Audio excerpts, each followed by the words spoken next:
যদি কোষে জায়গা না থাকে, মানে আপনি যদি খাইতেছেন, বার্ন করেন না, খান, বার্ন করেন না, খান, বার্ন করেন না, তো এই যে চর্বি জমতে থাকে কোষের ভিতরে।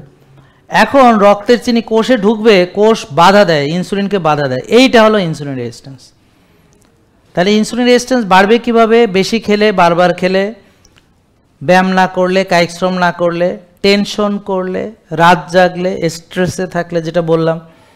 তো এখন আপনি যদি রুগী হতে চান তাহলে আপনাকে টেনশন করতে হবে, যেমন মাশাআল্লাহ আপনি ভালো টেনশন করেন।